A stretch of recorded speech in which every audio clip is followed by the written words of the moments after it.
qalu hadza dajjal. Ini dajjal. Ini dajjal. Ya, maksudnya apa? Ini seperti sifat yang disebutkan oleh Rasulullah. Kemudian aqrabun nasi bihi syabahan Ibnu Qatnin, rajulun min Khuza'ah. Orang yang paling mirip dengan Dajjal itu adalah Ibnu Qatn, seorang dari Ibnu atau Bani Khuza'ah. Inilah di antara yang pernah muncul orang yang mirip sifatnya dengan Dajjal. Kemudian di antara sifat yang lainnya. Tadi keberapa tadi? 7 ya? 8. Wa min sifatil a'wari Dajjal, dan di antara sifat Dajjal yang lainnya adalah annahu aqim la yuladu lahu. Bahwasanya Dajjal itu aqim. Aqim itu tidak punya anak, tidak bisa punya keturunan, dan ia tidak punya anak. Itu sifatnya. Kemudian yang ke-9, di antara sifat Dajjal itu ia tidak akan mungkin bisa menapakkan kakinya di Madinah dan Makkah Mukarramah. Kalau ada orang seperti itu kok tidak mau masuk Makkah atau tidak bisa masuk Madinah, itu berarti Dajjal.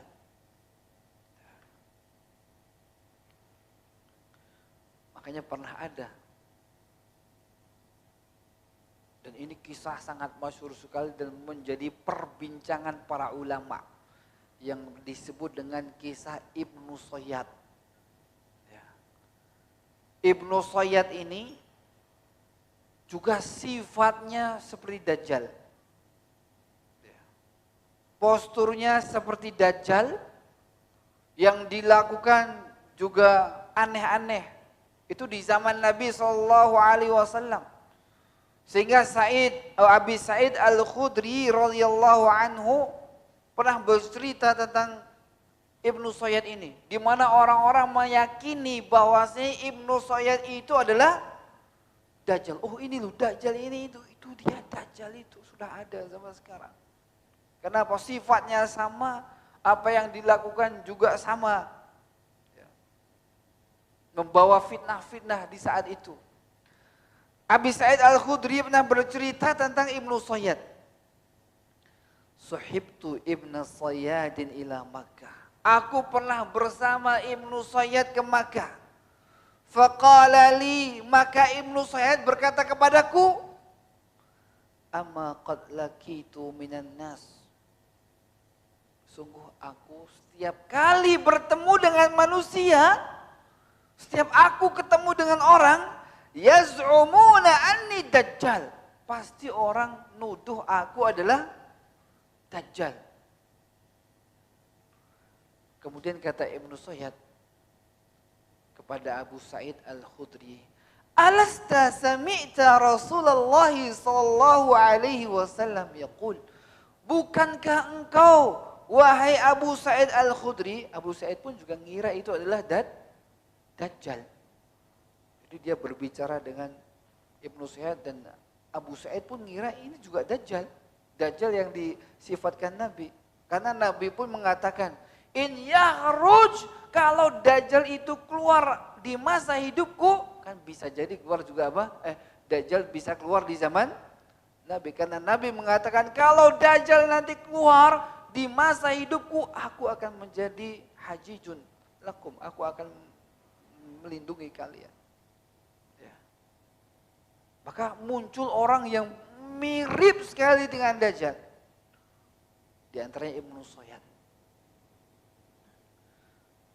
Maka Ibnu Sayyad ini semua orang mengatakan bahwasanya dia adalah Dajjal yang diceritakan oleh Rasulullah SAW sudah keluar.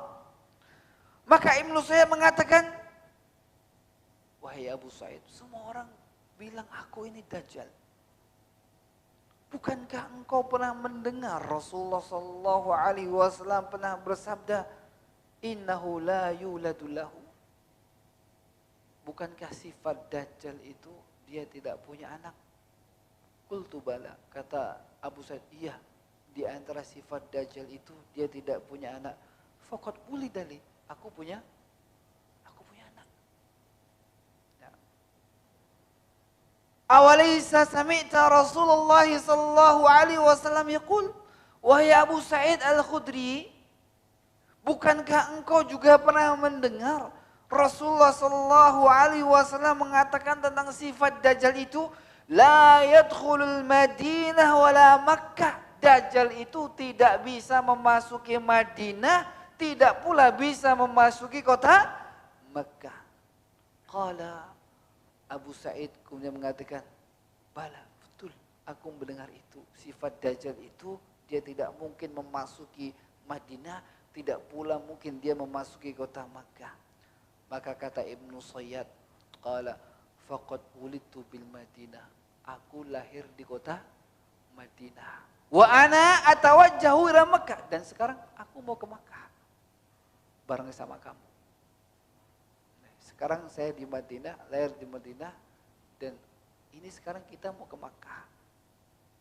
Summa qala fi akhir, ama wallahi inni la a'lam maulidahu wa makanahu. Abu Sa'id, ketahuilah, aku tahu siapa Dajjal yang sebenarnya itu. Demi Allah, aku tahu tempat lahirnya dia, dan aku tahu di mana dia. Wa aina huwa, sekarang dia ada di mana. Qala falabasani, maka Abu Sa'id jadi bingung. Ini Dajjal bukan ya? Abu Sa'id jadi bingung setelah beliau mengatakan, tapi kok dia tahu Dajjal sekarang di mana? Dia berani bersumpah Dajjal yang asli itu di mana? Demi Allah saya tahu tempatnya. Inilah sifat Dajjal. Jamaah yang dimuliakan Allah Subhanahu wa taala, kurang lebih ini ada 9 atau 10 sifat yang ini menjadi ciri detail yang disebutkan oleh Rasulullah sallallahu alaihi wasallam, dan nanti akan disebutkan dalam kitab ini tentang Ibnu Sayyad itu betul-betul Dajjal atau bukan.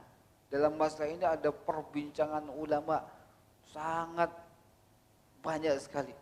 Ada di antara mereka yang mengatakan betul Ibnu Sayyad itu adalah Dajjal. Ya.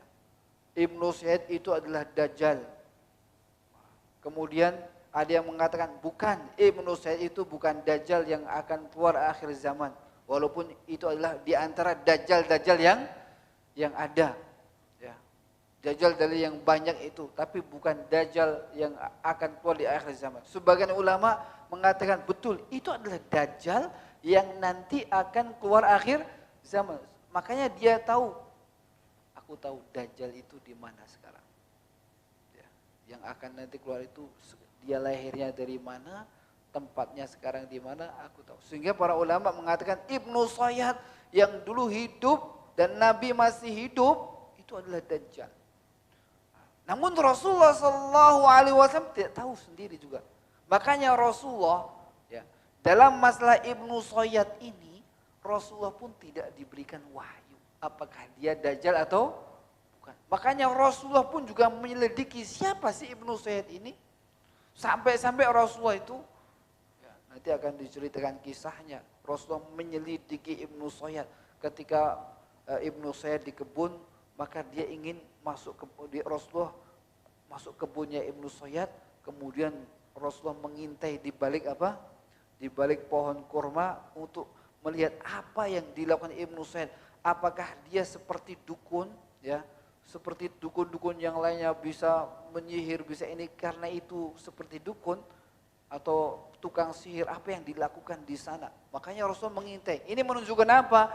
Dalam masalah Ibnu Sayyad, Rasulullah tidak diberikan wahyu.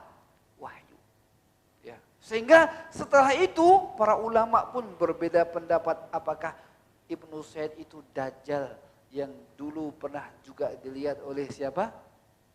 Tamim ad-dari, ketika Tamim Dari berlabuh atau tidak sengaja terombang-ambing oleh ombak, kemudian tersesat di sebuah pulau.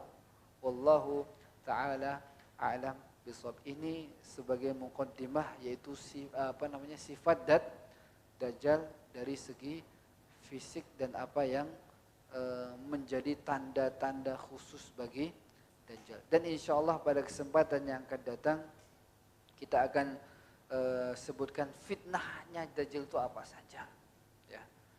Yang menjadikan orang itu tertipu, yang menjadikan orang itu banyak yang mengikuti Dajjal, itu apa saja, ya. Dan kenapa Rasulullah Shallallahu Alaihi Wasallam dan semua Nabi memperingatkan Dajjal? Karena memang Dajjal membawa fitnah yang sangat besar, membawa ujian yang sangat besar, yang tidak dibawa oleh orang-orang atau dajjal-dajjal yang ada sebelumnya, tidak dibawa oleh penipu-penipu sebelumnya. Sehingga ini perlu kita pelajari dan kita fahami. Wallahu ta'ala a'lam bishawab. Demikian yang kita sampaikan pada kesempatan malam hari ini, dan semoga ini bermanfaat. Dan tentunya dalam masalah mempelajari hadis-hadis tentang masa akhir zaman, kita ingatkan kembali bahwasanya kita harus berhenti pada apa yang diberitakan dari Nabi Sallallahu Alaihi Wasallam. Makanya Rasulullah pun ketika tidak diberikan wahyu tidak memastikan, inilah Dajjal. Makanya sungguh naif orang yang menggatuk-gatukkan sesuatu, ini tanda hari kiamat, inilah begini. Rasulullah saja jelas-jelas muncul orang seperti Dajjal, tapi Rasul tidak diberikan wahyu, Rasul tidak memastikan bahwasanya itu Dajjal. Ya. Maka akhir zaman sesuatu yang belum terjadi itu patokannya adalah apa? Wahyu. Jika tidak ada wahyu dalam itu, Rasulullah tidak dikasih tahu, Rasul diam. Kita juga tidak mendengar dari Rasulullah, ya sudah, tandanya seperti ini. Apakah ini gatuannya dengan ini? Wallahu ta'ala alam. Ya. Apakah ini yang dimaksud? Ataukah ini hanya sebagian darinya? Nah, semoga bermanfaat, dan ini yang kita sampaikan ada benarnya datang dari Allah Subhanahu wa taala, dan kekurangannya dari kelemahan ilmu saya pribadi, dan semoga Allah Subhanahu wa taala mengampuni dosa-dosa kita semua. Kita tutup dengan doa kafaratul majlis. Subhanakallahumma wa bihamdika asyhadu an la ilaha illa anta astaghfiruka wa atubu ilaik. Assalamualaikum warahmatullahi wabarakatuh.